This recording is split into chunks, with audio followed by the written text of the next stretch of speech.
কোনে কয় লাচিত নাই হাজাৰ লাচিত আগুৱাই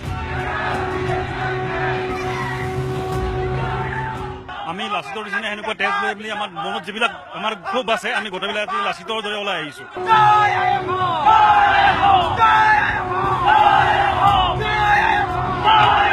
এই শ্লোগানেৰে ছয়গাঁও ৰাজপথ কপালে অসম গণ পৰিষদে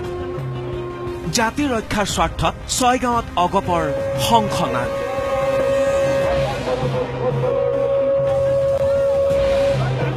অসমীয়া জাতিধ্বংসী বিধেয়কৰ বিৰুদ্ধে অসম গণ পৰিষদৰ সভাপতি অতুল বৰাই হাতত তুলি ললে গদা কমলা কলিতাই তুলি ললে ধনুকাৰ কাৰ্যকৰী সভাপতি কেশৱ মহন্তই শংখ বজাই কেন্দ্ৰ চৰকাৰক দিলে হুংকাৰ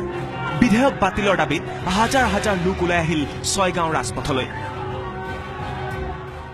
ন্যায় আৰু ধৰ্ম প্ৰতিষ্ঠা কৰিবৰ কাৰণে কুৰুক্ষেত্ৰ মহাসমাৰোহ আৰম্ভ হৈছিল আৰু কুৰুক্ষেত্ৰ মহাসমাৰোহত ভগৱান কৃষ্ণই শংখধ্বনিৰে আমাৰ কুৰুক্ষেত্ৰ সমাৰোহ আৰম্ভ কৰিছিল আৰু পাণ্ডৱসকলক উৎসাহিত কৰিছিল আৰু আজিও আমি অসম গণ পৰিষদ দলে ছয়গাঁও এই শংখনাদ কাৰ্যসূচীৰ দ্বাৰা অসমৰ ৰাইজক আমি উৎসাহিত কৰিব বিচাৰিছো আৰু এই জাতিধ্বংসী বিধেয়কখন প্ৰত্যাহাৰ নকৰা পৰ্যন্ত আমাৰ অসমৰ মানুহে ন্যায় নোপোৱা পৰ্যন্ত আমাৰ সংগ্ৰাম আমি আৰম্ভ কৰিছো আৰু এই সংগ্ৰাম অব্যাহত থাকিব জাতিধ্বংসী বিধেয়কৰ বিৰুদ্ধে যুদ্ধংদেহী ৰূপত ওলাই আহিল অগপ আহ আহ ওলাই আহ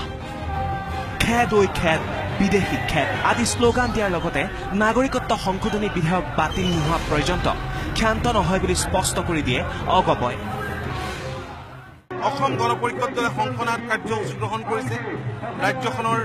এমূৰৰ পৰা সিমূৰলৈ এই কাৰ্যসূচী আহি থকা দিনবিলাকত আমি চলাই যাম যি পৰ্যন্ত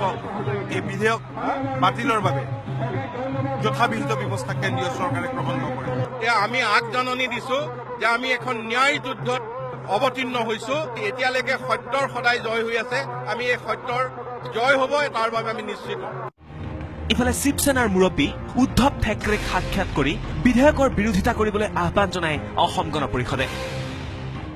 শিৱসেনাৰ মুৰব্বী উদ্ধৱ ঠাকৰে শিৱসেনাৰ 18জন সাংসদ লোকসভাত আছে 3জন ৰাজ্যসভাত আছে তেওঁলোকে এই বিলৰ বিৰুদ্ধে অসমৰ ৰাইজৰ পক্ষত থিয় দিব বুলি প্ৰতিবাদ কৰিব বুলি আমাক কথা দিছে